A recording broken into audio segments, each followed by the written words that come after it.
Selamat datang di channel cerita kita. Jangan lupa subscribe, like, dan komen asal daerahnya biar kita makin akrab, dan selamat mendengarkan. Pagi itu seperti biasa. Matahari baru naik setengah, dan suara motor tua Arka menderu di jalanan kecil perumahan. Jaket hitam yang dikenakannya sudah mulai pudar warnanya, tapi wajahnya tetap berseri. Di balik helmnya, ada senyuman kecil yang tak pernah lepas meski hidup tak pernah memberinya banyak kemewahan. Arka adalah anak pertama dari 3 bersaudara. Ia tinggal bersama ibu dan adik bungsunya, Dita, yang masih duduk di bangku SMA. Ayahnya sudah lama meninggal karena sakit, dan sejak saat itu, Arka mengambil alih semua tanggung jawab sebagai kepala keluarga. Ia bekerja sebagai staf keuangan di sebuah perusahaan logistik bernama PT Tirta Langit Nusantara, perusahaan menengah yang sedang tumbuh cepat di Jakarta. Meski gajinya tidak luar biasa, Arka dikenal sangat pandai mengatur keuangan, bahkan sampai sering membantu ibu-ibu tetangga menyusun anggaran rumah tangga. Di rumah, Arka sederhana, tapi di kantor, ia teliti, cekatan, dan selalu datang lebih awal dari siapapun. "Mas Arka belum sarapan?" tanya Bu Lastri, tetangga depan rumah. "Sudah, Bu, tadi makan roti 2 lembar. Nanti kalau ada rezeki lebih, mau traktir adik makan bakso," jawab Arka sambil tersenyum ramah. Ia tahu, hari ini akan sibuk. Akhir bulan selalu jadi masa tersibuk untuk bagian keuangan. Tapi Arka tak pernah mengeluh. Justru ia merasa senang karena itu berarti ia masih dipercaya. Di kantor, suasana belum ramai. Arka masuk lebih awal seperti biasa. Komputernya menyala, dan aroma kopi sachet yang ia seduh sendiri perlahan memenuhi ruangannya. Ia mulai memeriksa laporan-laporan pengeluaran proyek yang masuk semalam. Tumpukan kertas di mejanya terlihat rapi. Tak ada yang tahu, Arka bahkan menyimpan catatan keuangan di buku tulis kecil sebagai cadangan, karena menurutnya, manusia lebih bisa diandalkan daripada sistem.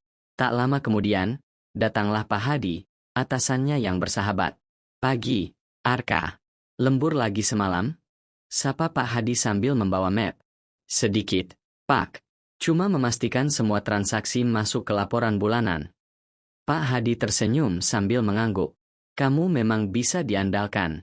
Kalau perusahaan ini makin maju, kamu salah satu orang pertama yang akan saya ingat." Ucapan itu membuat dada Arka hangat. Ia tersenyum kecil sambil menunduk. Tapi jauh di lubuk hatinya, ia menyimpan harapan sederhana, cukup untuk menyekolahkan adiknya hingga sarjana, dan mungkin suatu hari bisa membelikan ibunya rumah kecil di pinggiran kota. Hari itu berjalan seperti biasa. Tidak ada yang aneh, tidak ada yang salah. Semua laporan masuk, semua data tercatat rapi. Bahkan, Reno, teman satu tim yang paling sering menggoda Arka soal gaya hidup hematnya, hari itu menawarkan makan siang bareng. "Traktir gue dulu dong, Ren," kata Arka sambil tertawa. "Enak aja. Lo kan yang mau jadi manajer keuangan masa depan, harusnya lo yang traktir gue," balas Reno, bercanda. Mereka tertawa lepas. Semua terlihat baik-baik saja. Namun Arka tidak tahu, tawa itu akan jadi yang terakhir untuk sementara waktu. Karena mulai esok pagi semuanya akan berubah. Dan esok pagi itu datang lebih cepat dari yang Arka bayangkan. Langit Jakarta sedikit mendung. Udara terasa lembab, seolah menahan sesuatu yang tak bisa dijelaskan. Tapi bagi Arka, pagi itu seperti biasa. Bangun lebih awal, menyeduh kopi untuk ibu, lalu berangkat ke kantor dengan motor tuanya yang sudah mulai batuk-batuk. Sesampainya di kantor, ia disambut senyum hangat resepsionis, Mbak Vira, dan obrolan ringan dari Pak Arman bagian gudang yang selalu datang pagi untuk mengecek stok kiriman. Suasana kantor PT Tirta Langit Nusantara memang menyenangkan. Meskipun tidak semewah perusahaan besar, kantor ini terasa seperti keluarga bagi Arka. Setiap divisi punya caranya sendiri menjalin keakraban. Ada yang rutin sarapan bareng, ada yang suka main board game saat istirahat siang, dan Arka sendiri sering diminta bantuin pas ngeprint dokumen karena ia paling teliti soal format. "Arka, nanti siang ikut rapat bareng tim purchasing, ya?" teriak Bunia dari ujung lorong. "Siap, Bu. Saya bawa data bulan lalu juga," jawab Arka sembari mengangkat jempol. Di sela pekerjaan, Reno menghampiri mejanya sambil membawa 2 bungkus roti. "Gue beliin buat lo. Lo tuh kalau udah kerja suka lupa makan." Arka tertawa pelan. "Terima kasih, Ren. Tapi besok-besok gue gantian, ya?" Reno adalah salah satu dari sedikit orang yang cukup dekat dengan Arka di kantor. Mereka sering kerja bareng sampai malam. Meskipun Reno lebih santai dan suka melempar candaan, Arka menghargai kedekatan mereka sebagai teman yang bisa dipercaya. Hari itu, rapat berjalan lancar. Arka mempresentasikan laporan pengeluaran proyek logistik keluar kota dengan detail dan jernih. Bunia bahkan memujinya di depan semua orang. Kalau semua anak keuangan kayak Arka, audit itu jadi hal yang menyenangkan, kata Bunia sambil terkekeh. Semua tertawa. Wajah Arka memerah, malu dipuji seperti itu. Tapi dalam hati, ia bahagia. Ia merasa berada di tempat yang tepat. Sepulang kantor, Arka menyempatkan diri mampir ke pasar membeli buah untuk ibunya. Ia juga membelikan adiknya cemilan kesukaan. Tak ada yang tahu, ia sedang menyusun kejutan kecil. Jika bonus keluar bulan depan, ia akan membelikan Dita laptop baru agar bisa belajar lebih leluasa untuk ujian nasional. Namun malam itu, saat Arka hendak tidur, ponselnya berbunyi. Satu pesan masuk dari Reno. Bro, besok jangan telat ya. Ada hal penting yang harus lo tahu. Serius? Arka sempat mengerutkan kening. Reno bukan tipe orang yang suka kirim pesan serius seperti itu. Ia membalas singkat. Ada apa emangnya? Tapi tidak ada balasan. Hening. Angin malam masuk melalui jendela yang terbuka sedikit. Gorden tipis melambai perlahan. Ibu sudah tertidur, dan rumah kecil mereka tenggelam dalam keheningan. Arka menatap langit-langit kamar. Entah kenapa, malam itu, dadanya terasa sedikit berat, seperti akan kehilangan sesuatu. Ia tak tahu bahwa pagi berikutnya bukan hanya akan menghapus senyumnya, tapi juga mengguncang seluruh kepercayaannya terhadap orang-orang yang ia anggap keluarga sendiri. Namun pagi itu, Arka tetap berangkat ke kantor seperti biasa, tanpa firasat buruk apapun. Sinar matahari menembus tipis kabut pagi. Jalanan belum terlalu padat, dan di dalam helmnya, Arka sempat bersenandung kecil. Ia bahkan sempat mampir sebentar untuk membeli lontong sayur kesukaan Pak Hadi. Niatnya ingin memberi kejutan kecil. Sesampainya di kantor, suasana terasa agak berbeda. Beberapa karyawan berdiri berbisik di sudut lorong. Ada yang menatap layar komputer dengan alis mengernyit. Bahkan Mbak Vira di meja resepsionis pagi itu tidak menyapanya seperti biasa. Arka sempat mengerutkan kening, tapi ia mencoba berpikir positif. Mungkin ada masalah pengiriman barang, gumamnya dalam hati. Ia menaruh lontong sayur di meja Pak Hadi, lalu duduk di kursinya dan menyalakan komputer. Tapi sebelum layar penuh menyala, pintu ruangannya diketuk. Arka? Suara Bunia terdengar tegas. Ia berdiri dengan refleks. Iya, Bu. Pak Hadi dan saya ingin bicara. Sekarang. Ruang rapat kecil itu terasa dingin. Bukan karena AC-nya, tapi karena suasananya. Pak Hadi menunduk, tangannya menggenggam dokumen. Bunia terlihat lebih tegas dari biasanya. Arka, kata Bunia perlahan, ada masalah dengan laporan keuangan proyek logistik minggu lalu. Jantung Arka berdegup lebih cepat. Masalah, Bu. Dana sebesar 400 juta rupiah tidak bisa dipertanggungjawabkan. Dokumen transfer menunjukkan uang itu masuk ke rekening pribadi atas nama Arka Pranata. Arka terdiam. Nafasnya tercekat. Apa maksudnya, Bu? Saya tidak pernah. Kami tidak menuduh langsung.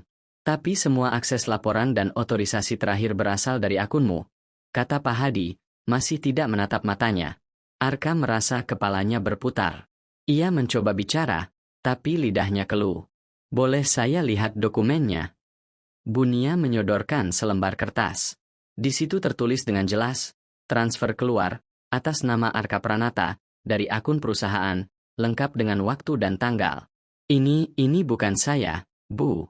Saya tidak pernah menyentuh file ini setelah saya serahkan ke Reno untuk dicek ulang. Mata Bunia menyipit. Reno bilang kamu yang menyerahkan finalisasi, dan ia hanya mengecek isinya tanpa mengubah apapun. Arka tercengang. Tapi saya yakin. Pak Hadi akhirnya menatap Arka, dan di matanya, ada sesuatu yang belum pernah Arka lihat sebelumnya. Bukan marah, tapi kecewa. Arka, saya tahu kamu anak baik. Tapi kami harus menyelidiki ini lebih lanjut. Untuk sementara, akses sistemmu kami nonaktifkan. Dan, kamu tidak perlu masuk sampai semua selesai diperiksa. Arka merasa tubuhnya ringan. Bukan karena lega, tapi karena seperti kehilangan pijakan. Seolah lantai di bawahnya runtuh perlahan. Ia keluar dari ruang rapat dengan langkah gontai. Reno berdiri tak jauh dari pintu, bersandar sambil menatap layar ponselnya. "Ren," suara Arka nyaris tak terdengar. "Lo tahu, kan, gue nggak mungkin." Tapi Reno hanya menoleh sebentar, lalu tersenyum samar. "Tenang aja, bro. Semua pasti jelas kok nanti. Sabar aja dulu." Dan saat Reno melangkah pergi, Arka berdiri membeku. Untuk pertama kalinya sejak ia bekerja di kantor itu, ia merasa sendirian. Dan rasa itu semakin nyata ketika keesokan paginya, satu persatu tatapan curiga mulai bermunculan dari balik monitor, dari balik cermin lift, dari balik pintu pantry yang setengah tertutup. Arka datang dengan pakaian rapi dan wajah yang mencoba tetap tenang. Walaupun malam sebelumnya ia hampir tak bisa tidur. Ia berharap semuanya hanyalah salah paham, yang akan segera diklarifikasi oleh manajemen. Tapi harapannya runtuh perlahan ketika sampai di mejanya, monitor kantor sudah tidak bisa diakses. Semua file yang biasa ia buka, kini terkunci. Bahkan email kantornya tak bisa dibuka. Di layar hanya tertulis, "Akun Anda dinonaktifkan. Silakan hubungi administrator." Arka menatap layar kosong itu lama. Dunia di sekelilingnya terus berjalan seperti biasa, tapi jiwanya seperti terhenti di satu titik di mana kepercayaan mulai runtuh, satu persatu. Sebelum sempat ia berdiri, Reno menghampirinya sambil membawa 2 gelas kopi. "Lo masih kesini juga?" tanya Reno setengah bercanda, setengah mencemooh. Arka menoleh dengan sorot mata lelah. "Kenapa, Ren? Lo tahu gue gak mungkin ngelakuin itu." Reno hanya tertawa kecil dan menepuk bahu Arka pelan. "Lo terlalu jujur, Kak. Dunia kantor tuh nggak semanis itu." Seketika dada Arka seperti dipukul dari dalam. Ada sesuatu dalam kalimat Reno, nada suaranya, tatapan matanya, yang membuat semua rasa percaya yang tersisa retak nyaris habis. Beberapa menit kemudian, panggilan datang dari ruang HRD. Arka diminta datang dengan segera. Kali ini, suasananya lebih tegang. Di dalam ruangan sudah duduk Bunia, Pak Hadi, dan seorang pria berkacamata yang memperkenalkan diri sebagai perwakilan tim audit internal. "Arka," kata Bunia serius, "kami sudah mendapatkan hasil audit awal, dan hasilnya sangat memberatkan." Pria berkacamata itu meletakkan segepok kertas di meja. "Transaksi dana 400 juta terproses di luar jadwal, dari akun perusahaan ke rekening atas nama Anda. Bukan hanya itu, akses dilakukan dari perangkat kantor Anda, dengan password milik Anda. Log CCTV menunjukkan Anda pulang paling akhir malam itu." Arka membelalakan mata. "Tapi itu karena saya lembur menyusun laporan." "Kami tidak meragukan dedikasi Anda, Arka," sela Pak Hadi. Kali ini nadanya lebih dingin. "Tapi ini menyangkut dana besar. Reputasi perusahaan sedang dalam sorotan." Bunia menambahkan, "Dengan berat hati, kami harus mengambil langkah tegas. Mulai hari ini, Anda dinyatakan diberhentikan sementara, tanpa akses ke sistem dan lingkungan kantor." "Tanpa bukti bahwa saya benar-benar mencuri?" tanya Arka, nyaris tak percaya. "Tanpa dengar penjelasan saya lebih dulu?" Tak ada jawaban. Hanya tatapan kosong. Hanya sepi yang menggantung di udara. Arka keluar dari kantor dengan kotak kecil berisi barang-barang pribadinya, satu buku catatan keuangan, muk pemberian adiknya, dan satu foto keluarga kecil yang ia pajang diam-diam di sudut mejanya. Langkahnya gontai melewati lorong kantor yang dulu terasa seperti rumah kedua. Kini, terasa seperti tempat asing. Tak ada yang menyapanya. Tak ada yang menoleh. Bahkan suara printer pun terasa seperti ejekan. Dan di balik kaca ruang pantry, Reno berdiri menatapnya sambil menyeruput kopi. Lalu tersenyum kecil. Bukan senyum hangat, tapi senyum yang menyimpan rahasia besar. Hari itu, Arka resmi jatuh. Dari seorang karyawan teladan menjadi terdakwa tanpa pembela. Namun, ia belum tahu bahwa justru dari kehancuran inilah, perjalanan panjang menuju kebenaran akan dimulai. Hari-hari setelah pemecatan itu adalah musim gugur bagi hidup Arka. Daun-daun kepercayaan yang dulunya rimbun, kini lurus satu persatu, menyisakan cabang sepi bernama kesendirian. Sejak kabar pemecatannya tersebar, Arka mulai kehilangan bukan hanya pekerjaan, tapi juga nama baik yang ia bangun bertahun-tahun. Di grup WhatsApp kantor, ia dikeluarkan tanpa penjelasan. Nomor-nomor yang dulu menyapanya setiap pagi dengan, "Semangat ya, Kak," kini hanya menatap diam dari kejauhan status. Dan yang paling menyakitkan, di rumah, ibunya mulai merasakan dampaknya. "Mas, Bu Rina tetangga sebelah nanya, bener kamu dipecat karena uang?" Suara ibu lirih, seakan tak percaya dengan kalimat yang baru saja diucapkan. Arka terdiam. Bukan karena tak punya jawaban, tapi karena ia sendiri masih mencari cara untuk menjelaskan kenyataan yang bahkan tak bisa ia pahami. "Gak seperti itu, Bu," jawabnya pelan. "Ada yang salah. Tapi Mas akan cari tahu semuanya. Mas janji." Ibu mengangguk, meski air matanya sudah tumpah sejak lama. Ia percaya pada anaknya, tapi tetangga, keluarga jauh, dan kabar-kabar yang beredar di media sosial tak sebaik itu. Sementara itu, di kantor, kabar tentang Arka menyebar lebih cepat dari yang bisa dibayangkan. Seorang staf keuangan dituduh mencuri dana ratusan juta rupiah. Dan yang lebih menarik perhatian, semua bukti mendukung tuduhan itu. Rekening penerima atas nama Arka Pranata. Akses terakhir dari akun Arka. CCTV menunjukkan Arka lembur sendirian malam itu. Dan, yang paling memberatkan, log IP komputer sesuai dengan milik Arka. Seolah semua sudah dirancang terlalu rapi. Reno, yang kini jadi sosok paling disorot karena menggantikan Arka dalam posisi sementara, berusaha terlihat prihatin. Ia beberapa kali berkata di depan rekan-rekan, "Gue sendiri gak nyangka. Gue kira dia orang paling jujur." Tapi di balik ucapannya, ada senyum kecil yang hanya muncul sekilas. Senyum kemenangan yang belum terbukti, tapi terasa sangat mencurigakan. Sore itu, Arka duduk di beranda rumah. Di pangkuannya, laptop tua yang mulai panas. Ia membuka kembali file-file backup laporan yang pernah ia simpan sendiri. Kebiasaannya yang dulu dianggap kuno, kini menjadi satu-satunya harapan. Namun betapa terkejutnya Arka saat membandingkan laporan di laptopnya dengan salinan laporan yang ditunjukkan saat pemecatan. Ada perbedaan kecil, sangat halus, di halaman akhir. Tanggal transaksi, tanda tangan digital, format spasi, dan satu nama yang muncul sebagai penyunting terakhir file. Reno B. Nugraha. Tangan Arka bergetar. "Kenapa namanya bisa ada di metadata terakhir?" bisik Arka.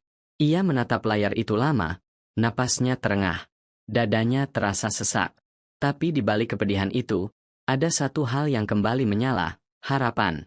Barangkali ini adalah celah pertama. Sebuah lubang kecil yang bisa menjadi jalan menuju kebenaran. Namun Arka tahu, menyelidiki ini berarti berjalan sendirian. Tanpa perlindungan, tanpa nama baik, dan berhadapan dengan sistem yang sudah telanjur melabelinya sebagai pencuri. Tapi ia tidak akan mundur. Karena satu hal yang tidak bisa direbut darinya adalah niat baik yang tak pernah berubah. Tapi dunia tidak peduli pada niat. Dunia hanya percaya pada bukti, dan sayangnya, semua bukti masih menunjuk padanya. Hari-hari berlalu, dan kabar tentang Arka seolah menjadi bahan cerita yang tak kunjung habis di kalangan karyawan. Beberapa menyindir lewat candaan, beberapa menyampaikan doa dengan nada yang terdengar seperti ejekan. Sementara itu, Arka tenggelam dalam keheningan. Di rumah, ia mencoba tetap tersenyum di depan ibunya dan Dita. Ia membantu memasak, membersihkan halaman, bahkan sempat menawarkan diri menjadi kurir ojek online sementara. Tapi setiap kali ia berusaha bangkit, selalu ada bisik-bisik tetangga yang menyeretnya kembali ke tanah. "Sayang banget ya, anak itu padahal sopan, rajin, ternyata, ya begitu. Makanya jangan percaya tampang kalem. Dalamnya belum tentu bersih." Kalimat-kalimat itu tidak pernah terdengar langsung. Tapi Arka tahu. Ia tahu dari caranya orang-orang menatapnya kini. Dingin, penuh curiga. Seolah ia adalah noda yang mencemari lingkungan.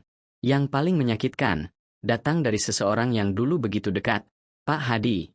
Arka yang merasa masih punya sedikit harapan, memberanikan diri menemui Pak Hadi di luar kantor, sekadar ingin menjelaskan bahwa ia menemukan kejanggalan pada file laporan keuangan. Namun yang ia dapat hanya tatapan penuh jarak. "Arka, saya ini sudah cukup tua untuk tahu mana orang jujur dan mana yang pandai berpura-pura. Pak, saya bukan aktor. Saya gak pernah pura-pura. Boleh saya tunjukkan bukti yang saya temukan?" Pak Hadi menggeleng pelan. Sekarang bukan waktunya. Semua sedang dalam tekanan. Kalau kamu ingin membersihkan nama kamu, silakan tempuh jalur resmi. Tapi jangan ganggu orang lain. Itu saran saya. Dan kalimat itu, lebih dari semua tuduhan, lebih dari semua tatapan sinis, menghancurkan hati Arka sepenuhnya. Ia berjalan pulang dengan langkah lunglai. Di tengah jalan, hujan turun pelan. Payung yang ia bawa ketinggalan di rumah. Tapi ia tidak berlari. Ia biarkan dirinya basah. Ia biarkan dunia tahu bahwa kadang, hujan lebih jujur daripada manusia. Sesampainya di rumah, Dita menyambut dengan senyum kecil. Mas belum makan? Ibu udah tidur. Tadi katanya jangan dibangunin. Tapi Mas harus makan, ya. Arka memandang adiknya. Gadis kecil yang dulu ia gendong saat masih bayi, kini tumbuh menjadi remaja tangguh yang menguatkannya di saat ia sendiri merasa lemah. Ia mengangguk. Duduk. Lalu menatap nasi dan sayur hangat di depannya. Tapi suapan pertama tak kunjung masuk ke mulut. Sebuah air mata jatuh ke piringnya. Disusul yang lain. Bukan karena lapar. Tapi karena sesak yang tak tahu harus kemana lagi mengadu. Malam itu, Arka menulis sesuatu di buku kecilnya. Mereka mengambil pekerjaanku, mencoreng namaku, memalingkan semua orang dariku. Tapi tidak akan ada yang bisa mengambil tekadku. Aku akan berdiri kembali. Meskipun sendirian. Karena Arka tahu, jika ia berhenti sekarang, maka selamanya ia akan dicatat sebagai orang yang kalah karena diam. Dan diam, bukan pilihan. Esok paginya, Arka bangun lebih cepat dari biasanya. Bukan karena alarm, tapi karena dadanya sesak menahan tekad. Ia tahu, jika ingin membersihkan namanya, ia tak bisa lagi menunggu orang lain membelanya. Ia harus mencari sendiri kebenaran. Langkah pertamanya adalah kembali ke tempat terakhir yang membuatnya jatuh, kantor lamanya. Bukan untuk memohon kembali bekerja. Bukan juga untuk mengemis pengampunan. Tapi untuk menyelidiki siapa sebenarnya yang menjebaknya. Ia berdiri di depan gedung itu, menatap logo perusahaan yang dulu membuatnya bangga. Sekarang, hanya meninggalkan luka. Dengan jaket hoodie abu-abu dan masker, Arka menyusup ke kafe kecil di seberang kantor. Ia membawa laptop lamanya dan mencolokkannya ke jaringan Wi-Fi umum. Beberapa minggu sebelum dipecat, Arka pernah membuat salinan dokumen penting ke cloud, hanya untuk jaga-jaga. Saat itu ia curiga ada manipulasi data transaksi yang melibatkan proyek-proyek besar. Tapi ia tak menyangka, kecurigaan itu justru akan berbalik menghancurkannya. Arka membuka file yang pernah ia salin. Beberapa data sudah tak bisa diakses. Beberapa lainnya terlihat seperti sudah dihapus otomatis. Namun satu folder menarik perhatiannya. Mirror_backup_oct. Folder ini seharusnya berisi cache pengunduhan otomatis yang biasanya tidak terdeteksi sistem utama. Tangan Arka gemetar saat membuka folder itu. Dan, di sana, ada satu file log yang mencatat IP pengguna yang terakhir mengedit laporan keuangan yang menjadi bahan fitnah terhadapnya. Nama usernya bukan Arka. Bukan pula Pak Hadi. Tapi seseorang yang tak pernah ia sangka. Ferdi Admin 23. Arka tertegun. Ferdi, asisten baru bagian IT yang selama ini terlihat diam dan tidak menonjol? Kenapa dia? Arka memutar otaknya. Ia ingat, Ferdi memang beberapa kali masuk ruangannya, berdalih memperbaiki printer atau mengecek email spam. Tapi tak pernah ia curiga. Tanpa membuang waktu, Arka menelusuri riwayat login dan mendapati bahwa akun Ferdi memiliki akses tak terbatas, termasuk bisa memalsukan jejak digital. Seketika semuanya terasa masuk akal. Tapi pertanyaannya sekarang, Ferdi bekerja sendiri? Atau ada dalang yang lebih besar di baliknya? Karena kalau benar Ferdi cuma pion, maka langkah berikut Arka harus lebih hati-hati. Satu kesalahan kecil bisa membuat semua usahanya sia-sia. Arka pun menyalin semua bukti ke flash disk, lalu mengamankannya di tempat terpisah. Sore itu, sebelum pulang, ia sempat berpapasan dengan seorang karyawan lama yang dulu pernah membantunya, Mbak Rina dari HRD. Tanpa basa-basi, Mbak Rina membisikkan satu kalimat yang membuat jantung Arka serasa berhenti berdetak. Kamu harus tahu, Arka, Ferdi itu bukan orang sembarangan. Dia keponakannya Pak Arif. Pak Arif, Direktur Keuangan. Orang yang paling berkuasa kedua setelah CEO. Dan, orang yang paling sering tersenyum padanya. Tapi senyuman itu, kini terasa seperti racun yang menyamar. Arka tak bisa mundur sekarang. Ia sudah memegang kunci pertama menuju kebenaran. Tinggal satu langkah salah, maka semua akan hancur. Namun jika ia berhasil, bukan hanya namanya yang akan bersih, tapi semua kedok yang selama ini tersembunyi, akan terbongkar. Arka menarik napas panjang. Tangannya menggenggam erat flash disk yang kini menjadi senjata terakhirnya. Ia sadar, langkah berikutnya harus penuh perhitungan. Karena yang ia lawan, bukan sekadar rekan kerja biasa, melainkan kekuasaan. Malam itu, Arka duduk di dalam kamar kontrakannya yang sempit. Matanya menatap kosong ke layar laptop, namun pikirannya melayang jauh, ke satu nama, Pak Arif. Kenapa seseorang sekuat Pak Arif perlu menjatuhkannya? Apa karena Arka nyaris membongkar laporan keuangan palsu itu? Atau karena ada sesuatu yang lebih besar, yang hanya bisa dibungkam dengan menghancurkan satu orang kecil seperti dirinya? Untuk menjawab semua itu, Arka butuh saksi. Seseorang dari dalam. Dan satu nama muncul di kepalanya, Mbak Rina. Ia segera mengirimkan pesan rahasia ke Mbak Rina, meminta bertemu secara diam-diam. Wanita itu, walau tampak ragu, akhirnya menyanggupi, dengan satu syarat. Jangan bawa HP. Jangan pakai email. Kita ketemu di tempat aman. 2 hari kemudian, mereka bertemu di sebuah taman tua di pinggir kota. Tempat itu sepi dan terlindung dari kamera CCTV. Mbak Rina datang dengan wajah pucat dan tangan gemetar. Aku udah lama mau ngomong, Kak. Tapi aku takut. Sangat takut. Karena ini bukan cuma soal Ferdi. Ini soal proyek fiktif bernilai miliaran yang udah berlangsung bertahun-tahun. Arka menelan ludah. Proyek fiktif. Mbak Rina mengangguk cepat. Selama ini, ada anggaran perusahaan yang dicairkan untuk proyek-proyek pengembangan cabang yang gak pernah ada. Dan satu-satunya divisi yang tahu aliran dana itu adalah divisi keuangan di bawah Pak Arif. Dan Ferdi adalah alat. Dia orang IT, tapi dikasih akses khusus. Tugasnya bersih-bersih digital, ngapus jejak, dan menjebak orang yang mulai curiga. Arka tercekat. Semua mulai masuk akal. Termasuk kenapa hanya dirinya yang dipecat dengan alasan manipulasi data, padahal ia sendiri yang nyaris membongkar semuanya. Mbak Rina menarik napas dalam-dalam. Aku punya satu bukti, tapi gak bisa aku simpan di rumah. Aku titipin di tempat yang gak bakal mereka curigai. Di brankas almarhum suamiku di rumah orang tuanya di daerah Sukawangi. Arka menatap mata Mbak Rina yang basah. Tolong, Kak. Kalau aku kenapa-kenapa, kamu harus terusin ini. Mereka udah pernah ngancam aku, tapi aku gak tahan diam terus. Arka menatapnya dalam-dalam. Tak ada lagi jalan kembali. Namun sebelum mereka sempat beranjak, tiba-tiba terdengar derit sepeda motor mendekat. 2 pria asing berpakaian gelap berhenti di pinggir taman, menatap ke arah mereka. Wajah mereka tak dikenal, tapi ekspresi mereka cukup untuk membuat bulu kuduk berdiri. Mbak Rina langsung panik. Ka, itu mereka. Tanpa pikir panjang, Arka menarik tangan Mbak Rina dan berlari menjauh, menembus semak, melompati pagar taman, dan menyusuri gang kecil yang hanya bisa dilewati satu orang. Suara langkah kaki mengejar mereka. Arka tahu, ini bukan sekadar peringatan. Ini adalah pemburuan. Mereka ingin menghapus jejak, bukan hanya digital, tapi juga manusia.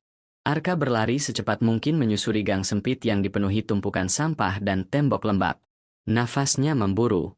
Di belakangnya, Mbak Rina nyaris terjatuh 2 kali, tapi tetap menggenggam erat tangan Arka. Langkah kaki dan suara sepeda motor kini semakin dekat. Kesini, bisik Arka sambil menarik Mbak Rina ke dalam lorong kecil yang tertutup tembok tinggi dan tanaman menjalar.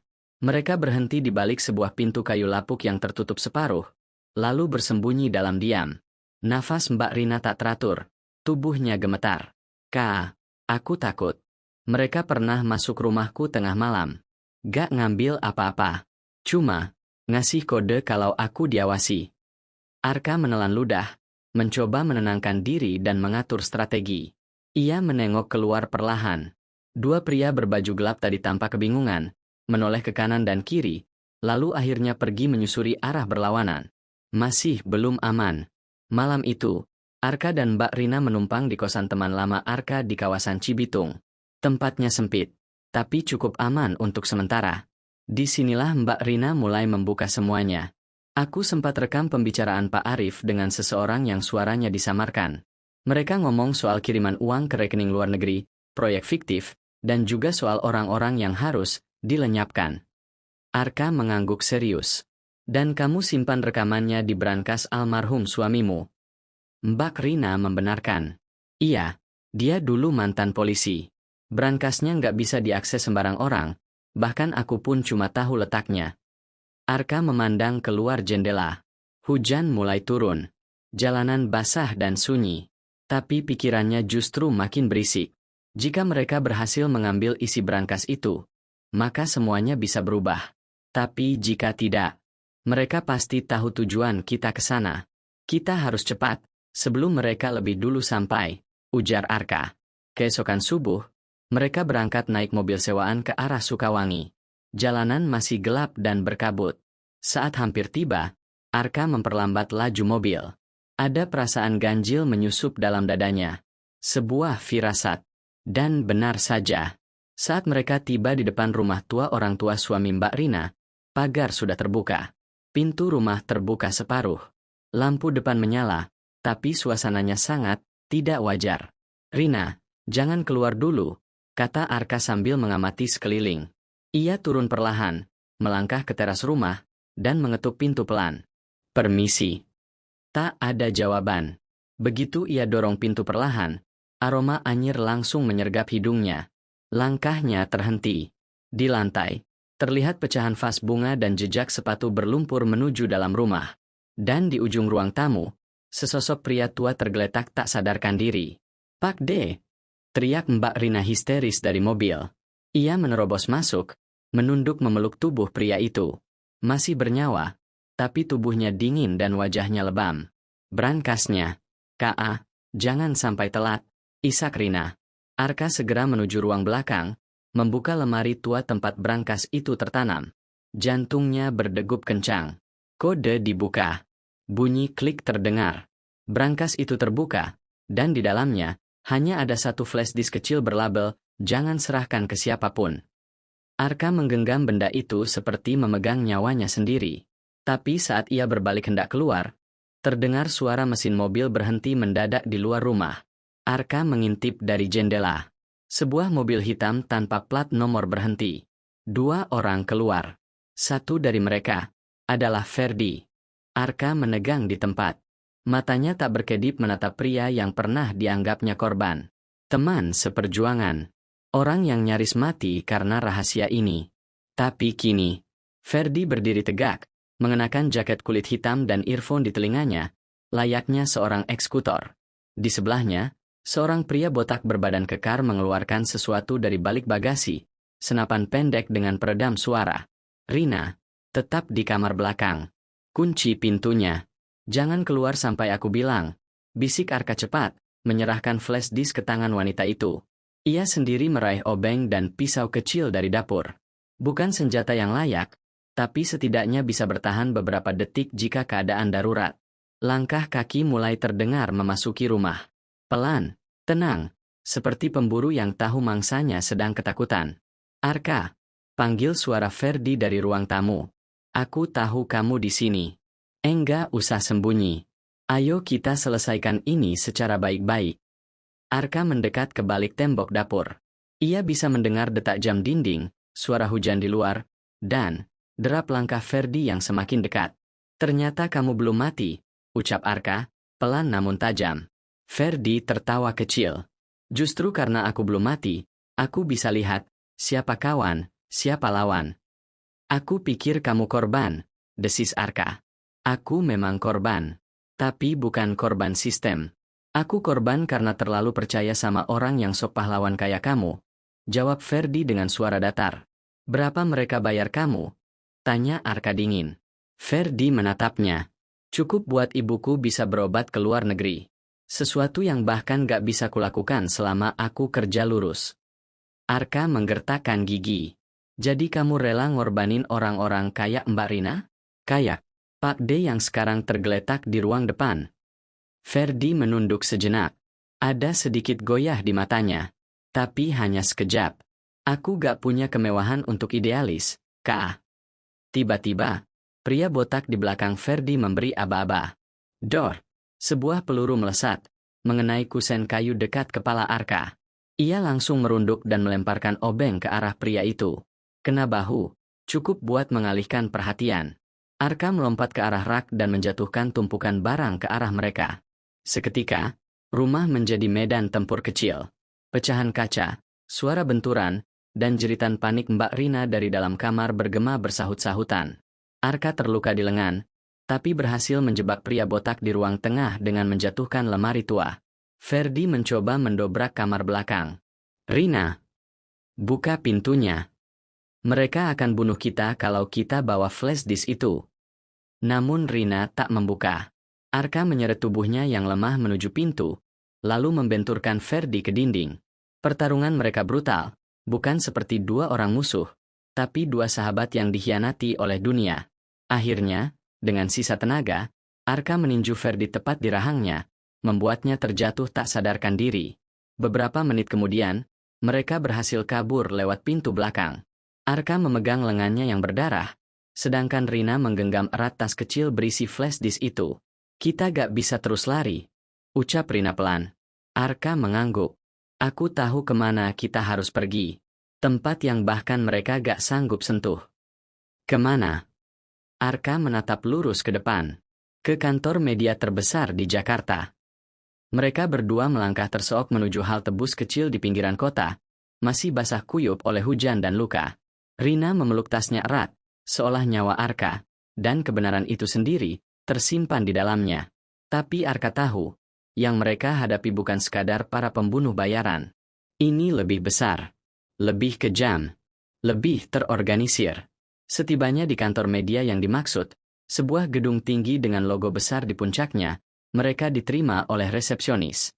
Arka menyebut satu nama, Pak Gilang Rashid, kepala redaksi investigasi. Butuh waktu 15 menit sebelum seorang pria berkemeja putih, dengan mata tajam dan langkah tenang, menyambut mereka. Arka, Rina, kalian aman sekarang.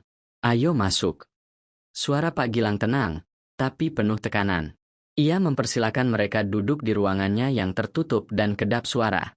Arka mengeluarkan flash disk dan meletakkannya di atas meja. Semua data ada di dalam sini. Nama-nama pejabat, aliran uang, bahkan bukti visual soal eksperimen itu. Pak Gilang mengangguk. Ia memasukkan flash disk ke laptopnya dan mulai membuka file satu persatu. Namun saat satu folder terbuka, ekspresinya berubah. Bukan karena terkejut, tapi karena ia sudah tahu. Ini bukan hal baru buat saya, katanya datar. Arka menyipitkan mata. Apa maksudnya? Pak Gilang menatap mereka lekat-lekat. Beberapa tahun lalu, kami pernah coba angkat ini. Tapi satu persatu tim saya menghilang. Ada yang ditemukan tewas di pinggir rel kereta. Ada yang hilang begitu saja. Saya sendiri sempat ditabrak lari. Kenapa nggak dibongkar waktu itu? Tanya Rina dengan suara bergetar. Karena ada tangan besar di balik layar. Mereka bukan cuma punya uang. Mereka punya media, polisi, pengadilan, bahkan rumah sakit. Kebenaran bisa dibunuh jika dibayar cukup mahal. Arka mengepalkan tangan. Jadi kita harus apa? Diam? Sembunyi seumur hidup? Pak Gilang mendekat. Tidak, tapi kita harus lebih pintar dari mereka. Kalian mau berjuang? Kalian harus siap kehilangan lebih dari sekadar luka. Siap. Rina menatap Arka. Air matanya jatuh. Kalau perlu, aku rela kehilangan semuanya. Asal bukan orang yang aku sayang, bisiknya. Arka menatapnya lekat. Aku juga. Pak Gilang mengangguk. Baik, kita mulai dari yang paling sensitif. File eksperimen manusia. Kita bocorkan ini dulu, lewat jaringan underground. Biar masyarakat tahu. Biar dunia tahu, bahwa Indonesia sedang diancam dari dalam. Tapi belum sempat mereka bergerak. Bruak. Tiba-tiba jendela ruang redaksi pecah. Sebuah gas berwarna putih menyembur masuk. Semua orang panik. Gas! Itu gas! Pak Gilang berteriak. Arahkan ke ruang server. Selamatkan filenya. Arka langsung menarik Rina keluar dari ruangan. Suara tembakan menggema dari luar koridor. Ada yang menyerbu kantor ini. Mereka tahu. Mereka datang. Mereka ingin menghapus kebenaran, sebelum kebenaran bicara. Arka dan Rina berlari menuju tangga darurat sambil batu keras, sementara Pak Gilang tetap di ruangannya, berusaha menyalin file ke sistem cadangan. Namun, boom! Sebuah ledakan kecil mengguncang lantai tempat server berada. Api, asap, teriakan, dan dunia kembali gelap. Asap hitam memenuhi lorong tangga darurat. Rina terbatuk-batuk keras, matanya perih, kakinya nyaris tak bisa melangkah. Arka menutupi hidung dan mulut Rina dengan jaketnya, lalu menggenggam tangan gadis itu erat-erat. Ayo, Rin, jangan lepas. Kita harus keluar dari sini, teriaknya. Di bawah, suara tembakan masih terdengar. Tangis, jeritan, alarm kebakaran. Arka tahu, ini bukan lagi serangan biasa. Ini eksekusi. Ada pihak besar yang ingin membungkam mereka, selamanya. Di tengah kekacauan, tiba-tiba sebuah tangan menarik mereka dari lorong. Seorang pria berjaket hitam, mengenakan masker gas, memberi isyarat. Lewat sini kalau kalian mau hidup, desisnya. Arka ragu, tapi tak punya pilihan. Ia mengangguk dan mengikuti pria misterius itu melewati pintu kecil di balik panel tembok. Mereka menyusuri lorong sempit yang tak diketahui siapapun, menuju parkiran bawah tanah. Setelah beberapa tikungan gelap, pria itu akhirnya berhenti, membuka maskernya. Arka menegang. Wajah itu. Aldo.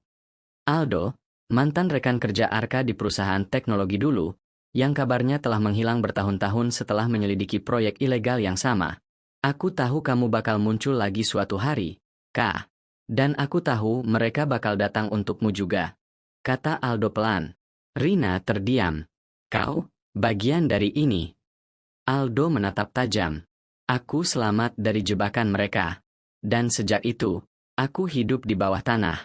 Bersama orang-orang yang juga ingin menghentikan mereka. Kami punya markas. Kami punya saksi. Kami punya lebih banyak dari yang kamu bawa di flash disk itu. Arka mengepalkan tangan. Tapi, kantor media barusan diserbu. Semua bukti bisa saja musnah. Aldo mengangguk tenang. Mereka pikir itu pusatnya. Padahal, semua file sudah kita backup sejak 2 hari lalu. Kita cuma butuh waktu. Dan kalian. Tapi sebelum Arka bisa bertanya lebih jauh, tiba-tiba ponsel Rina bergetar. Satu pesan masuk. Dari nomor tak dikenal. Kalau kamu masih peduli dengan nyawa ibumu, datang sendiri. Jangan bawa Arka. Jangan bawa siapa-siapa. Rina menegang. Tangannya gemetar. Aku harus pergi, katanya tiba-tiba. Mereka sandera ibuku. Arka langsung panik. Tidak, kita nggak bisa terpisah. Ini jebakan, Rin. Namun air mata Rina sudah jatuh. Aku nggak peduli, Kak. Kalau aku nggak datang, mereka bakal bunuh ibu. Aldo menghela nafas panjang. Dengar, mereka tahu kamu penting. Dan mereka tahu, satu-satunya kelemahan kamu adalah orang yang kamu sayang. Ia lalu memberi sebuah alat kecil, seperti GPS mini, ke tangan Arka. Kalau dia tetap nekat pergi, setidaknya kau bisa tahu di mana dia berada. Tapi ingat, Kak, kamu nggak bisa selamatkan semuanya sendirian. Rina menatap Arka dalam-dalam. Maaf, aku harus pergi. Lalu ia pergi, menembus malam, sendirian. Dan Arka hanya bisa memandang punggung gadis itu menjauh, sambil berdoa dalam hati. Tolong, jangan sampai aku kehilangan dia. Doa itu bergema di kepala Arka saat langkah Rina semakin menjauh di tengah gelapnya malam. Jantung Arka berdetak tak karuan. Tapi ia tahu, mengejar Rina saat ini hanya akan membahayakan segalanya. Ia harus berpikir jernih. Aldo meletakkan tangan di pundak Arka. Kita nggak boleh gegabah. Mereka pasti mengawasi setiap langkah kita. Tapi mereka punya ibu Rina, desis Arka dengan rahang mengeras. Dan dia pergi sendirian. Aldo menatap tajam. Justru karena itu kita harus cerdas. Kita harus tahu siapa dalangnya. Dan kenapa mereka memburumu begitu habis-habisan. Arka terdiam. Ia tahu semuanya berawal dari satu proyek, Project Mirror. Proyek rahasia milik perusahaan tempat ia bekerja dulu. Tapi sebagian besar data sudah dihapus, jejaknya dibersihkan. Hanya satu orang yang tahu detail proyek itu dari awal sampai akhir. Dan orang itu adalah CEO perusahaan itu sendiri. Arka menatap Aldo. Aku tahu harus kemana. Sementara itu, Rina berjalan tergesa menyusuri gang sempit. GPS di ponselnya menunjukkan titik pertemuan yang diarahkan pengirim pesan misterius. Matanya sembab, tapi langkahnya tetap tegak. Ia tak peduli jika ini jebakan. Yang penting, ibunya selamat. Sampai akhirnya, ia tiba di sebuah rumah tua di pinggiran kota. Sepi. Tak ada suara. Tak ada cahaya. Rina mengetuk pintu. 1, 2, 3 ketukan. Tak ada jawaban. Tiba-tiba pintu itu terbuka sendiri. Perlahan, mengeluarkan suara berderit mengerikan. Rina menelan ludah. Ia masuk perlahan. Ibu. Ibu, kamu di sini. Dan di ruang tamu yang gelap itu, terdengar suara tawa pelan. Pelan, lalu makin keras. Ah, akhirnya kamu datang juga. Lampu menyala. Rina tertegun. Di depannya berdiri seorang wanita parubaya, ibunya. Tapi anehnya, wanita itu tersenyum dengan tatapan kosong. Dan di samping ibunya, berdiri seorang pria bertopeng. Wajahnya tak terlihat. Siapa kamu? Teriak Rina. Pria itu tertawa lirih. Aku adalah bayangan dari masa lalu Arka. Bayangan yang ingin dia hapus selamanya. Rina mengerutkan dahi. Apa maksudmu? Pria bertopeng itu perlahan melepaskan topengnya. Dan saat wajahnya terlihat jelas, jantung Rina seperti berhenti berdetak. Kak, Gilang. Gilang, kakak kandung Arka. Yang dikira sudah meninggal 5 tahun lalu dalam kecelakaan laboratorium. Tapi sekarang, dia berdiri di depan Rina, dengan sorot mata tajam dan senyum sinis. Arka sudah terlalu lama lari dari kenyataan. Sekarang waktunya dia membayar semua yang pernah dia lakukan padaku. Rina mundur. Shock. Apa yang kamu rencanakan? Gilang mendekat. Sederhana. Aku ingin lihat wajah Arka saat dia kehilangan segalanya. Termasuk kamu. Dan tiba-tiba, gelap. Sesuatu menutup wajah Rina. Nafasnya tercekat. Ia pingsan. Di tempat lain, GPS kecil yang diberikan Aldo tiba-tiba berkedip merah. Arka yang sedang mengendarai motor menuju rumah CEO, langsung menepi. Tidak. Serunya. Sinyal Rina hilang. Aldo yang mengikutinya dari belakang, langsung turun dari mobil. Cepat. Kita cari sinyal terakhirnya. Tapi dalam hati Arka, muncul satu keyakinan mengerikan. Kalau Gilang masih hidup, maka semua ini belum berakhir. Justru baru saja dimulai. Langit mendung seperti mencerminkan isi kepala Arka yang penuh petir. Angin malam menusuk kulit, tapi dingin itu tak sebanding dengan rasa bersalah yang mulai menjerat tenggorokannya. Aldo menatap Arka, napasnya berat. Kamu yakin? Gilang. Arka mengangguk perlahan. Itu bukan hanya kemungkinan, Du. Kalau benar dia masih hidup, dan dia yang menculik Rina, maka semua ini kesalahan aku. Aldo menarik napas dalam. Kamu harus ceritain semuanya sekarang, Kak. Tanpa ada yang ditutup-tutupi. Arka terdiam beberapa saat, sebelum akhirnya menatap kosong ke jalanan gelap di hadapannya. 5 tahun lalu, aku dan Gilang sama-sama ditugaskan mengembangkan Project Mirror. Tapi saat itu, aku menemukan hal yang tidak bisa aku biarkan. Sebuah kilas balik muncul dalam benak Arka. Laboratorium bawah tanah, penuh dengan layar, kabel, dan mesin raksasa yang berdengung. Di tengah ruangan, sebuah kapsul transparan berdiri. Di dalamnya, manusia yang sedang tidak sadarkan diri. Gilang, dengan mata merah karena begadang, berdiri di depan kapsul. Ia tertawa pelan sambil menatap Arka. Kita hampir berhasil, Kak. Bayangkan, kita bisa memindahkan kesadaran manusia ke tubuh lain. Hidup abadi. Jiwa tanpa batas. Tapi Arka menatapnya ngeri. Ini bukan riset. Ini penyiksaan, Lang. Subjek uji coba kita. Mereka manusia. Gilang menggeleng keras. Mereka relawan, Ka. Mereka dibayar. Mereka tahu risikonya. Arka menggenggam dokumen rahasia di tangannya. Kamu sudah gila. Aku akan laporkan ini ke Dewan Etika. Dan itulah titik baliknya. Malam itu, laboratorium terbakar. Gilang dinyatakan meninggal. Tapi sesungguhnya, aku yang meledakkan tempat itu. Aku pikir aku sudah membunuh Gilang. Aldo mematung. Dan ternyata, dia selamat. Arka mengangguk pelan. Wajahnya tenggelam dalam penyesalan. Dan sekarang, dia ingin membalas semua itu. Dia menculik Rina untuk memaksaku kembali ke dalam lingkaran hitam yang dulu pernah aku tinggalkan. Sementara itu, Rina terbangun. Kepalanya pening. Tangannya terikat. Ruangan gelap, hanya diterangi cahaya dari monitor-monitor kecil di dinding. Detak jam terdengar nyaring. Dan di tengah ruangan, Gilang berdiri, menatapnya. Tahukah kamu, Rina, apa rasanya mati dibakar hidup-hidup oleh adikmu sendiri? Rina menggigit bibirnya, berusaha tenang. Aku tidak tahu apa yang terjadi antara kalian.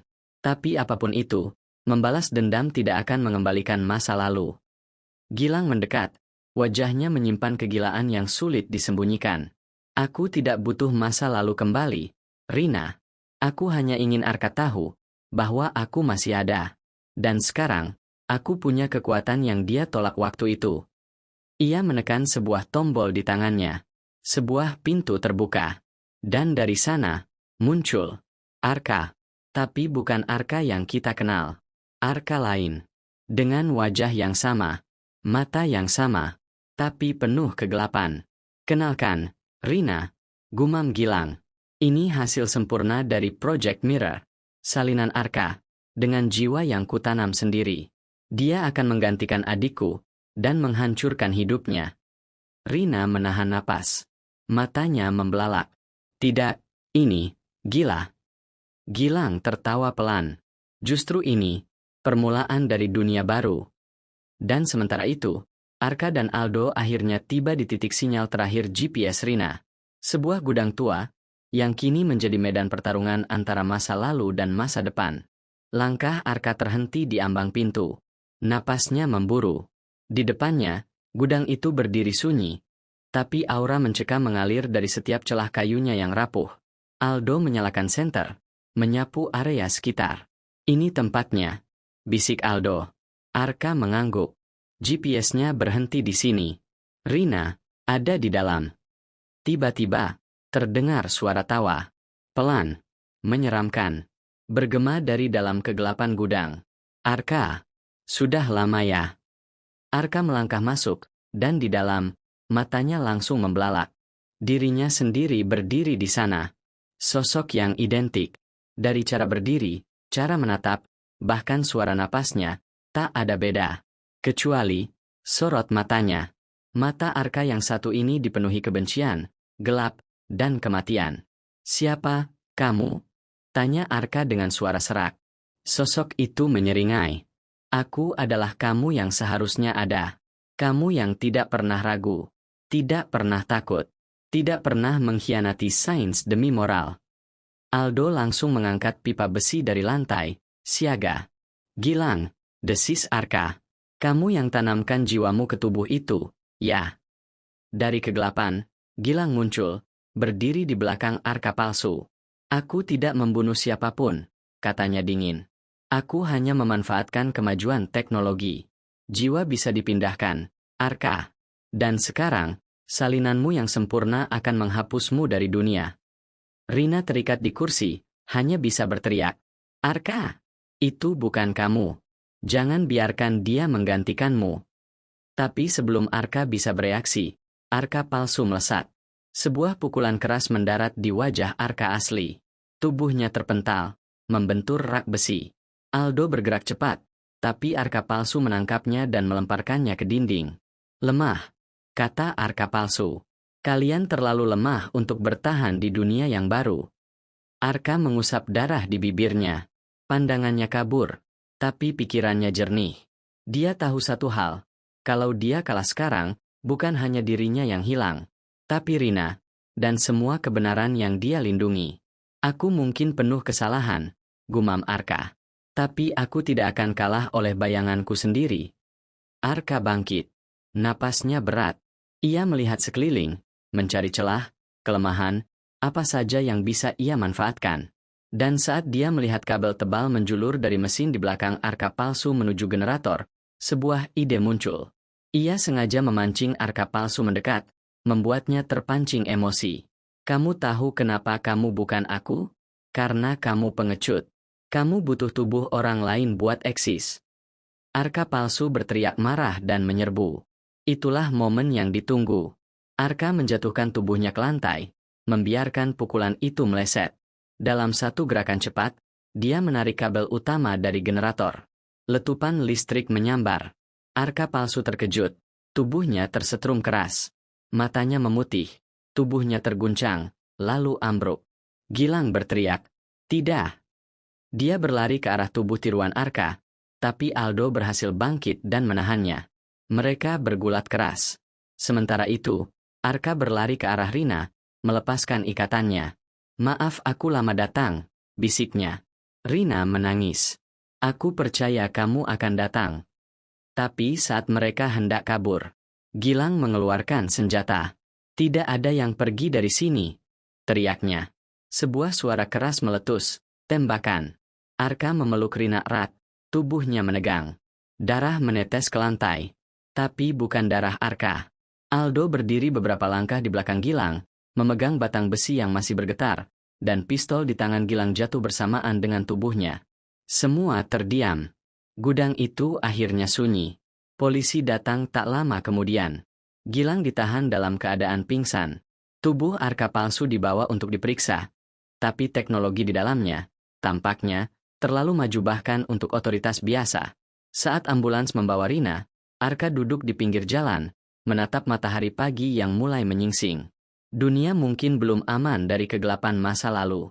Tapi satu hal pasti, dirinya yang sebenarnya telah menang. Itulah yang Arka pikirkan, saat sinar matahari pagi menyapu wajahnya yang lelah. Tapi kemenangan itu terasa hampa. Rina sedang dirawat di rumah sakit. Aldo sedang diperiksa polisi sebagai saksi utama. Dan Arka duduk sendiri di ruang tunggu, memandangi tangannya yang gemetar. Tubuhnya selamat, tapi pikirannya tidak. Gilang tertangkap, tapi kata-kata terakhirnya sebelum pingsan masih menghantui kepala Arka. "Kamu pikir ini semua hanya tentang aku?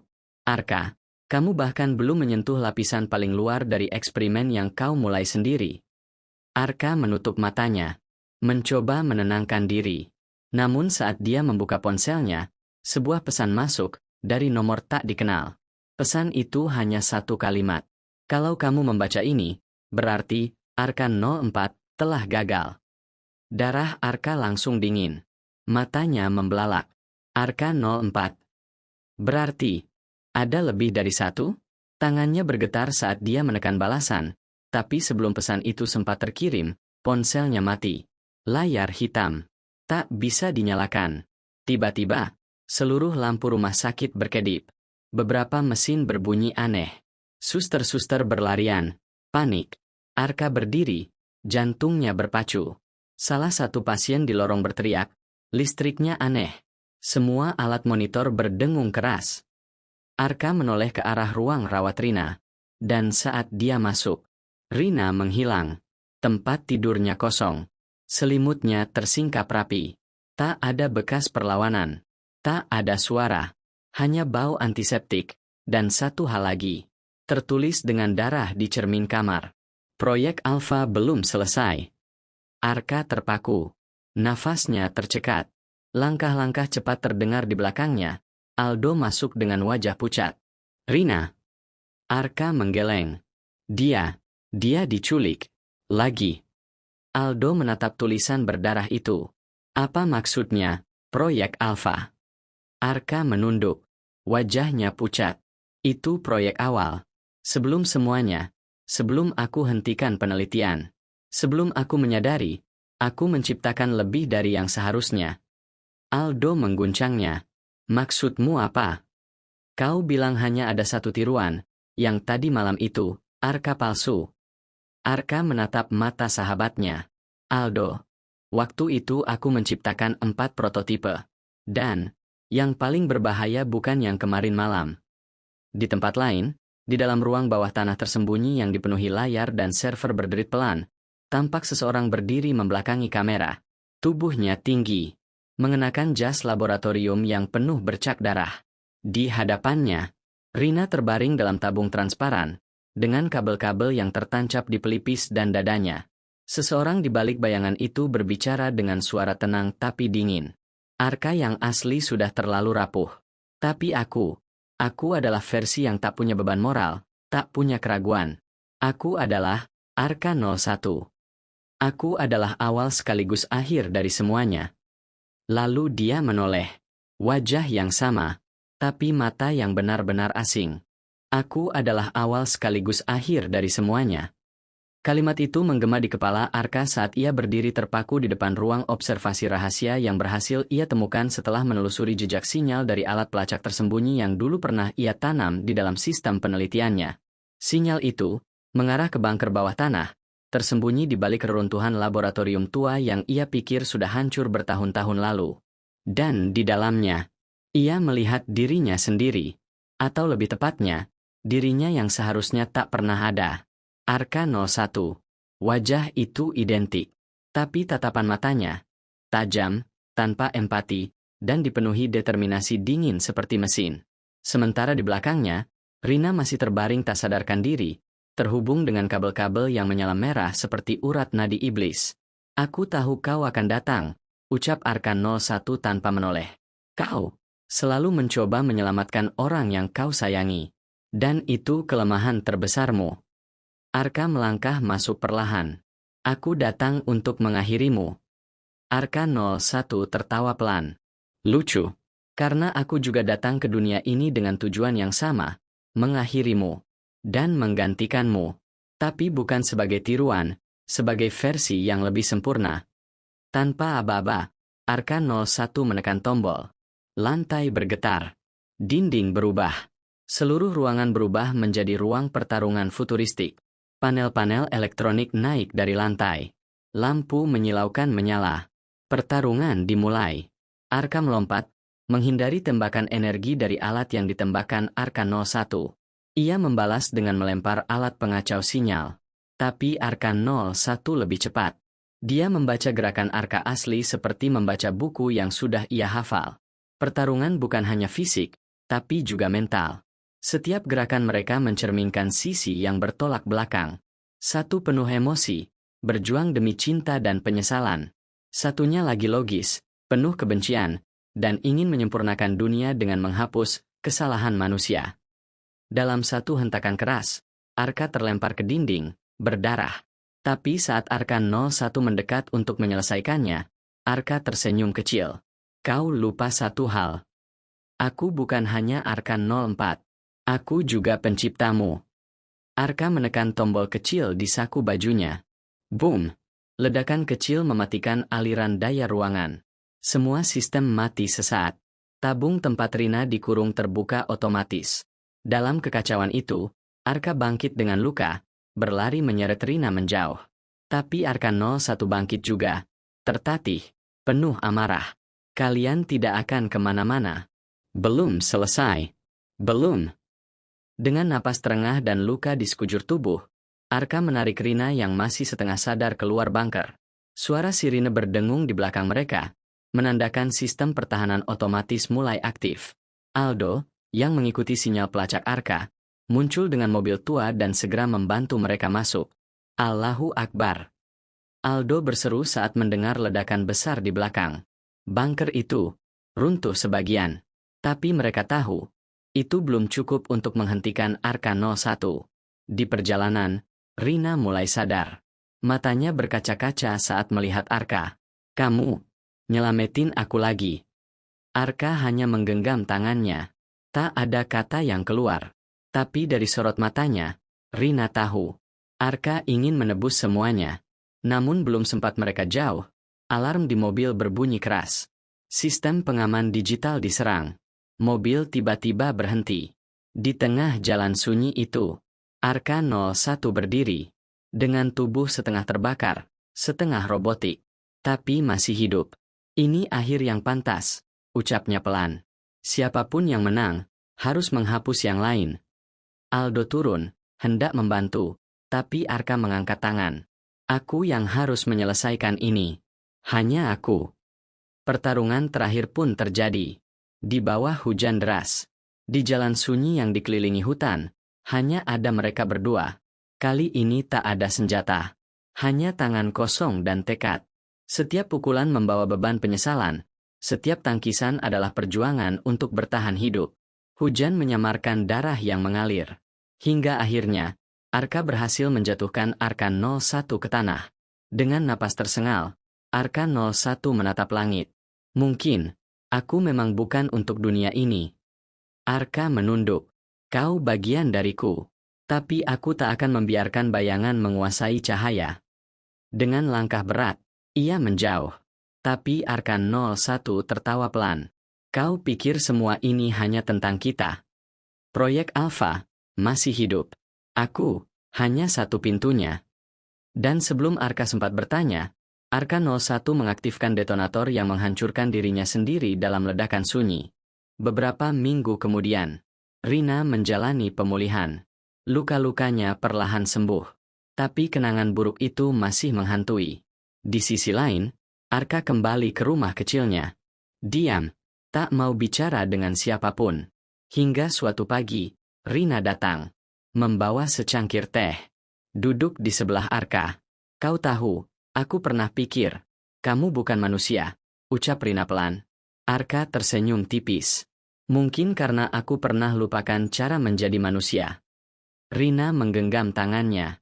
Tapi kamu menyelamatkan aku. 2 kali. Dan itu, sudah cukup jadi alasan bagiku untuk percaya bahwa kamu, bukan mesin, tapi seseorang yang layak diberi kesempatan.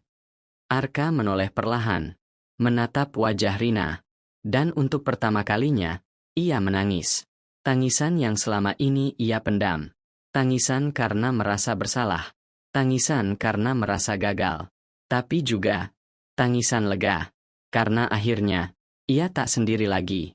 Aldo muncul di balik pintu. Membawa surat. Dari pihak pemerintah. Mereka mau kamu bantu ungkap lebih jauh soal proyek Alpha. Arka menatap surat itu. Kemudian menatap Rina. Lalu mendongak ke langit. Matahari bersinar hangat. Ini bukan akhir. Tapi, akhir dari bayangan kelam dalam hidupnya. Dan awal dari perjuangan baru. Untuk menjaga agar tak ada lagi yang menjadi korban dari kesalahan masa lalu. Dan selama ini, saya diam, bukan karena saya lemah, tapi karena saya percaya kebenaran tidak perlu diteriakan. Ia akan datang pada waktunya. Kata-kata Bayu itu menggema di ruang pertemuan besar yang dipenuhi para pimpinan, rekan kerja, dan bahkan beberapa wartawan yang ikut menyimak klarifikasi terbuka ini. Sunyi. Tak ada suara. Tak ada bantahan. Hanya tatapan yang tertunduk malu. Pak Dirut berdiri perlahan, menatap Bayu dengan mata berkaca-kaca. Kami yang seharusnya minta maaf. Kami telah membiarkanmu disingkirkan karena fitnah. Kami telah gagal sebagai pemimpin. Di pojok ruangan, Andra, orang yang dulu paling lantang memfitnah Bayu, tak berani menatap. Wajahnya pucat.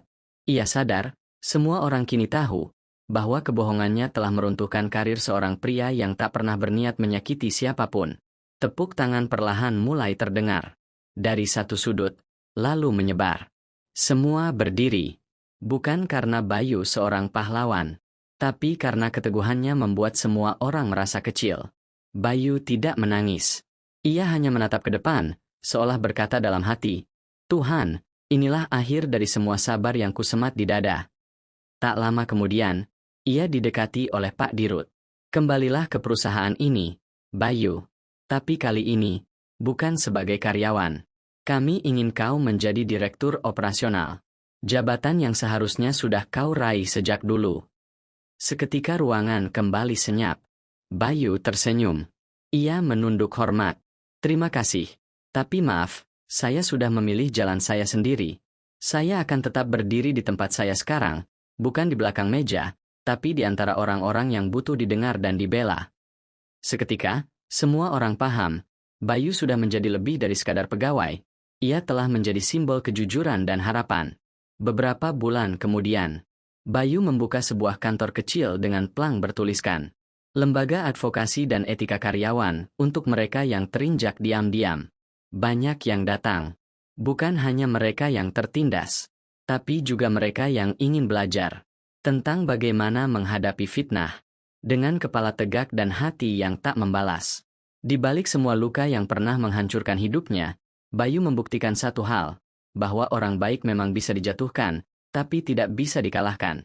Dan kisahnya akan selalu dikenang sebagai kisah tentang pria yang difitnah, dipecat, tapi bangkit dengan kebenaran yang membuat semua orang terdiam.